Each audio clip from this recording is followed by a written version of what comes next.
All right, Hannah Lockin, Sedwick, and Yossiana Pressley. Thanks for joining me in the minor lounge on the We Are Going to Win podcast. Appreciate both your times, and we're staying here in June. We're still on virtual Zoom calls, but hopefully both of you guys are well, and we can have a volleyball season here soon. Any thoughts on the upcoming season? Are you guys anxious to get back? We're definitely anxious to get back, and we're ready to just get in the gym with each other and have that family feeling again. I feel like this upcoming season is going to be awesome, and it's going to be even more fun than last year because we finally have, a solid synergy, and I don't know, it's just going to be fun. I'm excited. It's awesome. Yeah, we're definitely really excited. I know for me, just like getting back to Waco and getting back into the swing of things has been really fun, and to see everyone. It's just been such a weird time, obviously. And so I think we're just really excited to get back to the normal for us and what we want to be doing. So. Sure. While you guys have been at home, has there been any drills or, how are you guys staying active and, preparing yourself? Well, we have workouts that we have been doing. We get them from our strength coach, and then just getting in the gym whenever we can. Which I think for a lot of us has been pretty recent, just being able to even go to a volleyball net, like right. with a net. And so, yeah, it's been just kind of whatever you can do on your own with weight, like a weight room with dumbbells, bands, like whatever you can do. But it is possible, so it's been good.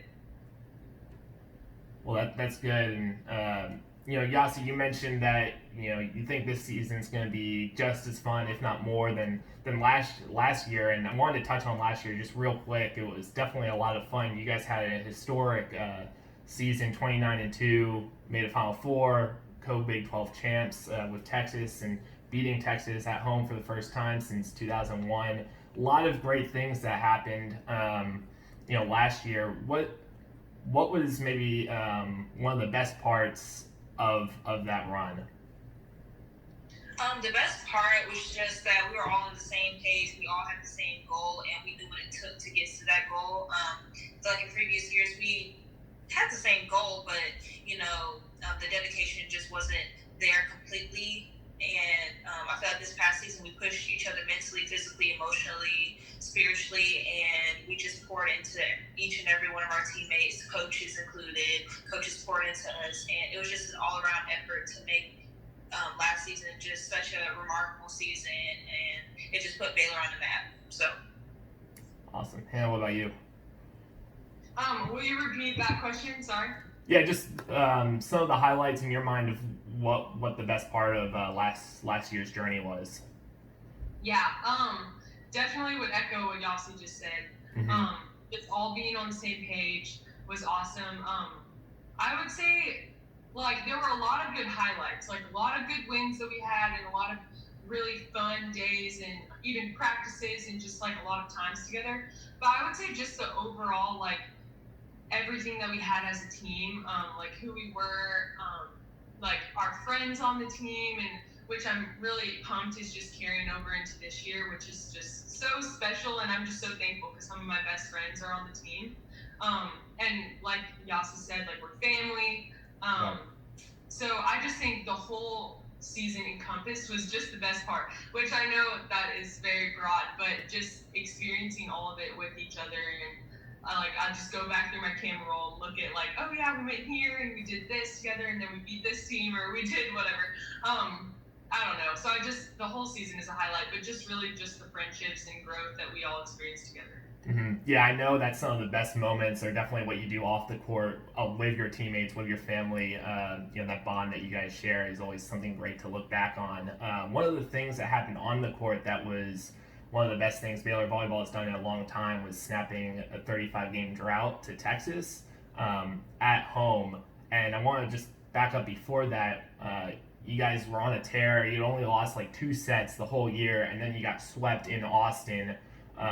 What was kind of that moment? Was that a defining moment for you guys as a team to even ramp up the intensity that much more? And how did that play into the rest of the season, especially beating Texas at home? go, Yossi. Okay, I was like, I feel like after that match, we kind of self-reflected. It wasn't anything like, oh, dang, you know, and kind of like getting in that drought and like, oh, you know, being down on ourselves. It was more like, hey, what do we need to do better next time? And like, what do we need to improve on in order to be successful next time and successful throughout these next few matches? Because we can't just dwell on losing to Texas. We have to move on and say, okay, learn from it. Okay, once we learn from that, move on to the next match. We always focused on the next match at hand instead of like saying, oh, we beat UCLA, because it doesn't matter. We just beat UCLA. Like, we're not playing them anymore. Who's the next team we're playing? So it was just important that we reflected on that and learned from it instead of like, you know, getting down on ourselves. And I feel like the next time we were much more confident because we used everything that we learned to gain more knowledge and get a better advantage next time. So make sure we watch more film. We made sure we got with people who were going to be back row with, front row with.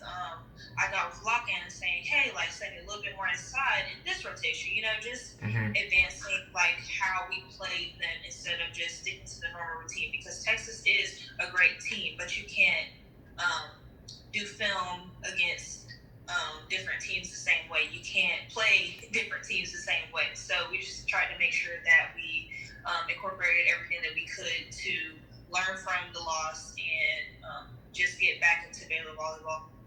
Yeah, and Hannah, as a setter, you know, if you could focus on more on that night when you hosted Texas, you had 53 assists. You each had double doubles. What was the atmosphere like where you're, you know, as a setter, you're quarterbacking the team basically, you know, you're running the offense. What were those, you know, in-game adjustments that you had to make, both from the previous match as well as, you know, kind of in-game, like Yossi was referring to, setting inside more or whatnot? Yeah, so I echo what Yossi said. We just, like, right after the Texas game, we were like, okay, like, we have so many things to work on. So in between that time, we really did get to work on things that were our weaknesses that were exposed, which was really awesome and definitely helped us be successful the second time around. But yeah, the atmosphere is amazing. Like, obviously love playing at Baylor, but then just with my teammates, they're why, like, we're successful. Like, the passing has to do with the setting, which has to do with the hitters and how they're going. So just our connection, I would say, just improved. We made adjustments to the speed of our offense, and so yeah, I just really had to just like trust the coaches and listen to what they're saying and run a faster offense or do this against this person, or we run really hard at this person, whoever it might be, and like whatever team, kind of like Yossi said, everybody is different and every team, every player. So yeah, just watching a lot of film and really seeing where we could get better, because the places to get better are so like small and fine lined, and so that was definitely just played into our success, and we all were working together at it, like Yossi said, with one dream, one goal. So that was awesome. Sure, yeah, it was obviously a great night. It was a fantastic victory for you guys, and helped continue you guys on the path to, you know, the Big 12 championship as well as the Final Four. When you got to the NCAA tournament, you know, both of you guys started 2017, right, as freshmen. You experienced those second round losses in 17 and 18 to Colorado and Oregon. How did that experience help you as you entered last year's NCAA tournament? Whoever can start. Personally, it kind of fired me up. I was like, oh, we are not in the second round. Hey, I'll be fine if we, you know, lose in Sweet 16, but we're getting past this hump. We're getting past the second round, because once we get past that hump, it's like there's no stopping us. Of course, we got stopped against Wisconsin, but it was just that hump we had to get over. And as you know, we were now like 17-11, 17-12 against USC, and at that moment I was like, oh my gosh, like, this is gonna happen again. And then we switched our mentality to, oh, we're second round and out, to we're Baylor Volleyball, and not putting any standards on ourselves, so, or any limitations. So once we figured out that we could get over that hump, I feel like everything went smoother, and our mentality just had to switch from second round and out to just Baylor Volleyball. Sure. Hannah, what about you? How did you use that experience to help the team get over the hump? Yeah, totally. I think it was like in the back of our minds, we're like, okay, we know that we're a great team the whole season. We're like, okay, we know that we can go make a big run in the tournament. But then, yeah, in the back of your mind, you're like, okay, what have we done the past couple years? And not that matters, but it's still in your mind, and you just have to fight it up. And so we got there, and we were like, okay, we're prepared. Literally none of us on the team were like, we want to lose. Obviously, we never want to lose, but we were like, we want to win. Like, we do not want to lose this game. And so we prepared like we prepared for any other game. Worked hard in the gym that week and all the other weeks. And then, like Yossi said, when we were down, it's like, okay, like we have a choice. We can play our game, or we can like let up and lose like we had the past couple years, and we did not want to do that. Like that was just not it's like you can see it in everyone's eyes. Like no, like we're not losing. And so we just kind of lit the fire under our butts, and then we were off. But then after you get past that game, you're like, okay, like what was stopping us? Like there's no past losses that are defining us right now. Like there's no just anything like that. So that was really cool. But I mean, you have to acknowledge that it was in our past, in the past couple of years, but that doesn't mean it had to be in 2019. So it was helpful. Sure. And then, of course, Wisconsin extracted revenge on you guys for that loss earlier in the season and beat you in the Final Four in Pittsburgh.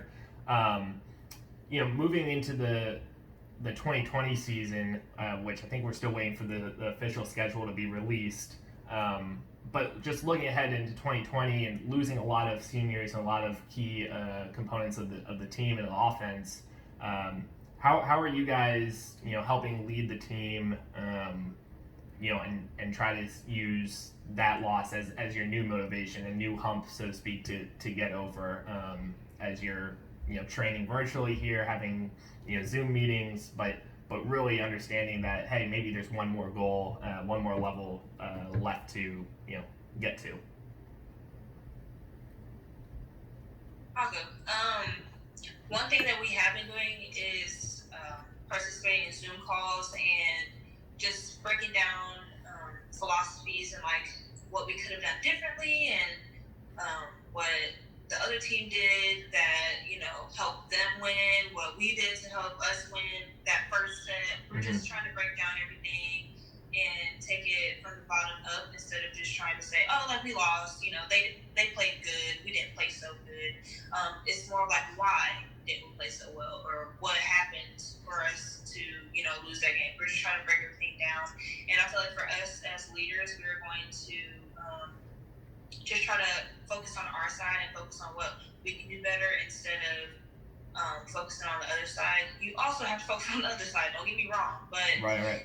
Make sure that we do everything that we can in order to better ourselves, and there's no stopping us. And there are going to be teams who are going to we're going to have good matchups with, but as long as we're focusing on our side and making sure that we are strong mentally, physically, and spiritually, definitely we can do amazing things, and we can get the standard to where it needs to be. I would say that just in this time, just like doing what we can do. So, like Coach has asked us a couple times, just as a challenge, like, are you the fittest you've ever been? Are you in the best shape of your life right now? Because we have time, and we can run as much as we want. We can pump as many dumbbells or whatever it might be. But then also just the film that we've been able to watch during this time, like Yossi was saying, is so just like helpful, and to review our wins, to review our losses, specific plays, rotations, just like all that stuff, has been really helpful for at least me as a setter. Just like seeing more of the court than I can when I'm playing has really helped. And so that's been good. But then, now just as everyone's starting to come back, and we're still unsure what like you said, like the schedule and what the season's going to look like. but just taking everyone kind of under our wing and saying, like, come with me, like, we're going, no matter what the season looks like, no matter what teams we play, how many times, like, or wherever, and just saying, like, this is what Baylor Volleyball is. Nothing's changing about the way we play, except we're getting better.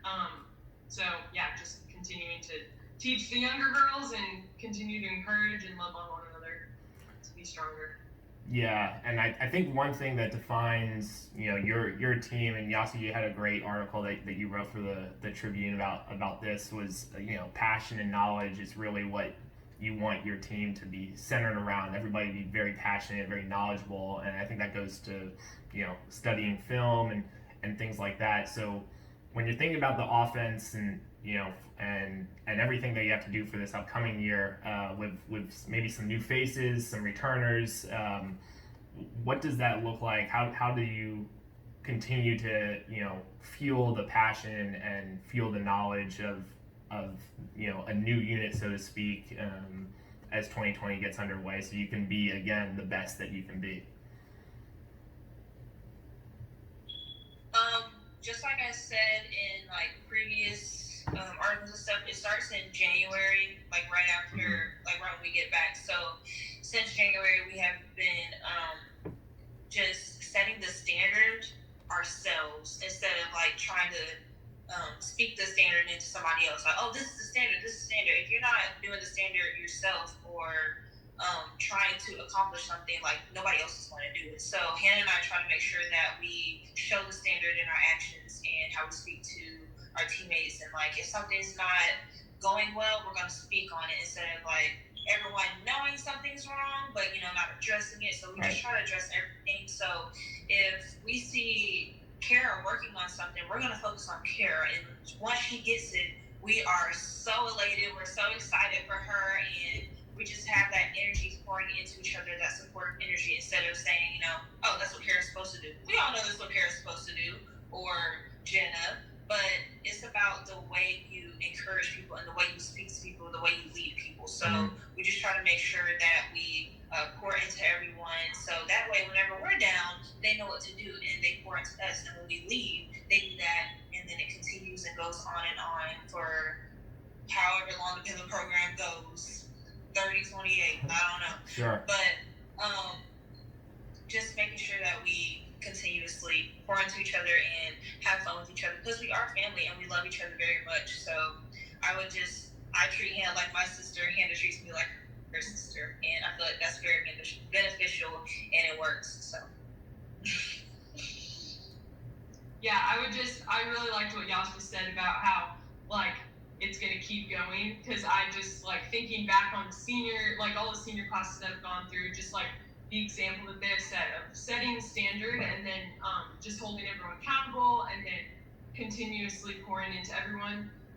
Like there is not a weak link on our team. Like we are one team. Like we're not a bunch of different groups or whatever you want to call it.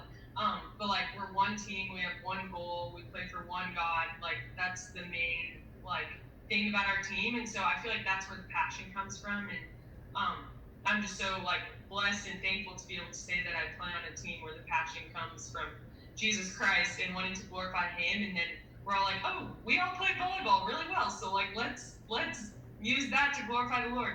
And then we just get to do that, and it's fun. And then growing in knowledge with each other, on the court, off the court. And Yossi said, just like helping each other kind of know what to do in volleyball and in non-volleyball situations, about like if so-and-so is working on something in volleyball, just like coming around them and supporting them. So I don't know, I think it's just really special, but definitely the passion ties in with the knowledge, and I just think it's such a unique just opportunity and place to be and family to be a part of. Yeah, that's great. And you mentioned, the senior class after senior class really contributes a lot to that pouring in and reinvestment into the team. And of course, that's now, quote unquote, your responsibility this year as seniors. But when I'm looking at the roster and some of the seniors that left last year, there's definitely some big shoes to fill, to say the least. Hannah, I guess I'll refer this question to you, but who are some other players on the team that maybe Baylor fans haven't heard of, or that you can expect, that we can expect to step up and be good options for you at the net? I was looking through the roster. I think I only saw one person listed as middle technically, so I know the middle is a really important position. What can we expect there, and some other outside threats? Yeah, so man, that's hard because I'm like, I know that anybody on our team has the potential to fill those shoes and step into the roles, but just off the top of my head, first person that came to mind was Campbell. Just she's such a good player all around, but definitely just super steady at serve receive and great defensive player. So I'm like, and she is just an awesome human. So I'm like, I can definitely see her just stepping up and becoming a young leader and just huge part of our team. But then also, like on the outside, I'm thinking about KJ. She's a baller, and I just in the spring just making huge strides to get better in her voice and her skills and her just teamwork and everything has just improved so much. So proud of her. So definitely would just expect to see big things out of her. And then the other outsides too, Lauren and Cassie, both new this spring to Baylor Volleyball, but definitely were soaking everything in this spring and doing a wonderful job doing that. And so fun to play with. And then, in the middle, we got Kara turning to middle from last year. But then, Bree Coleman has been just crushing it. Undersized beast. She is, amazing. So, definitely wouldn't be surprised if she makes incredible strides. She's a great leader also, and just a huge part of our team already. And so that is something that I think could happen. But then we also have two other new middles in Lachey and Andressa that you just never know what's going to end up happening. But they're all amazing players, all have different, different positives about them, different skills that they're good at, and different oh, she's good at doing that, I don't know, to score or whatever. So they all have that as a part of it. But then I would say that's who has a chance to really step up. Got it, for sure. And Yossi, I think we all saw that you can pretty much hit from wherever you want to on the court, outside, opposite, pike. For you, where's your favorite place to hit at the net? At the net, probably, I would think a rib. I love a good rib. And me and Hannah connect on a rib. We played against Texas Tech or something. We had to be drinking on the stick pink. And I literally crushed a rib. And it was amazing because I was playing so bad that game. Wow, that was the best rib I've hit. It was so great. But back row, it would have to be a 30. Which is like a rip from the back row. Exactly. I love 30s because I can hit the sideline, I can cut it, I can go deep, I can roll shot it. Not that good at roll shots, but I can sometimes when I'm in, my performance mode. But I just love rips and 30s. Absolutely love them. So where's the rip along the net then? Where's that placement, or what is that? Just more speed on the ball or on the set?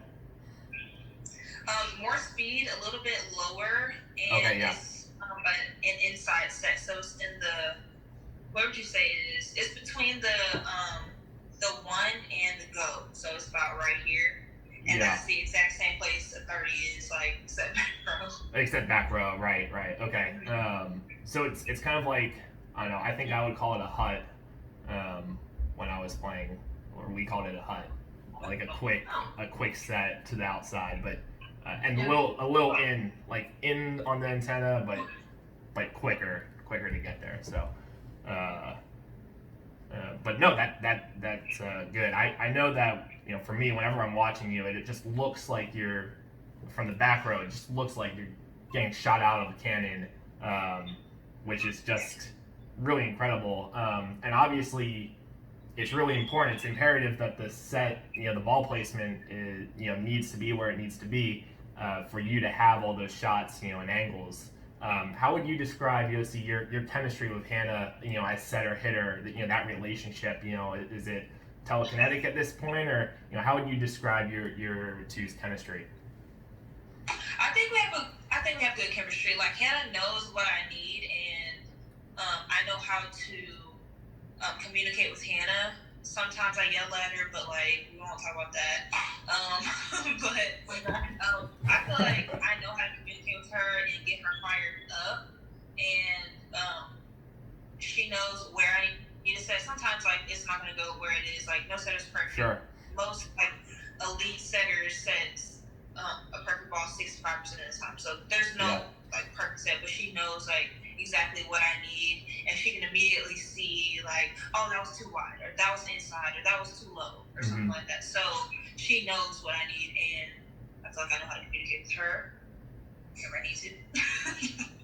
Sometimes I yell. Yeah. That's great. Hannah, I'll go to you.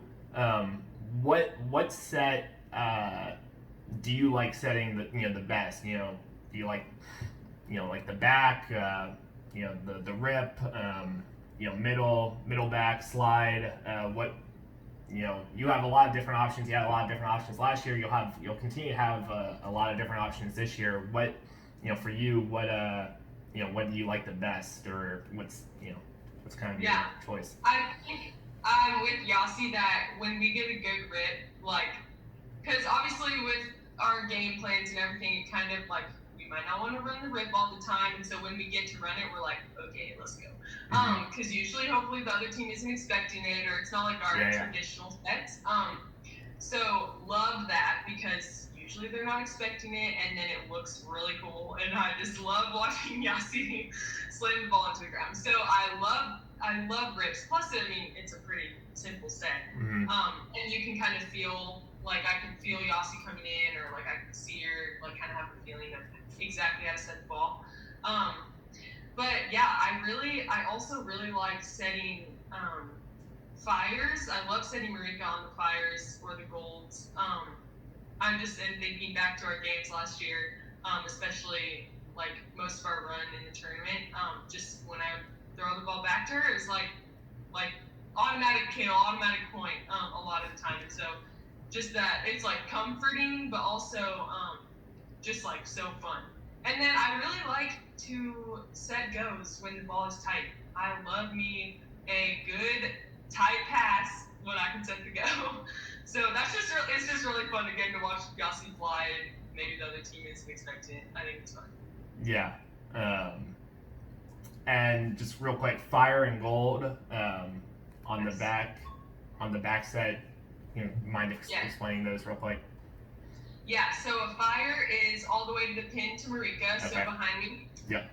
And then a gold is kind of like a rip, but backwards. So it's like to Marika, but between me and it's a little shorter. Yeah, faster, more tempo. Yeah. Hannah, how important for me, because I did play a little bit while I was at Baylor on the club team.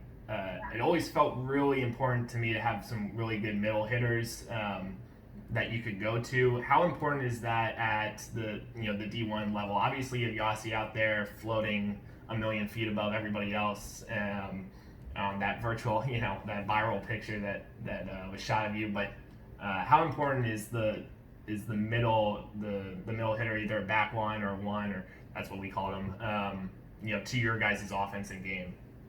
Yeah, they're so important. Like crazy important. Like we have to have good middles, and we do have good middles, which is awesome.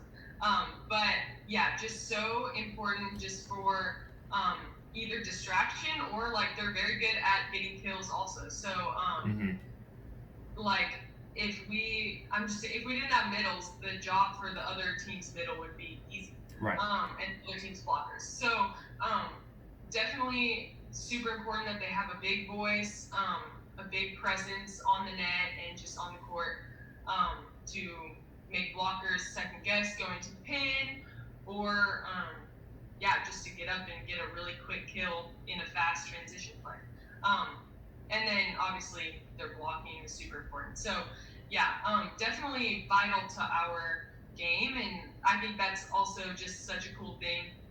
And something that was super fun for me last year was like I could set Yossi or Gia on the pin, I could set the middles, or I could set Marika, or if it's the right time, like I could dump. But the options were so big, and it was like there's really not a bad choice. Like their coaches are always like you want to make the best choice and perfect decisions, that type of thing. But it is really fun to play with just hitters that terminate, because the other ones are loud and distracting, and then you can set one and they get a kill. So it's really awesome. Yeah. And is there anything in particular that you're looking for when you're that you see in the defense when you decide to dump it?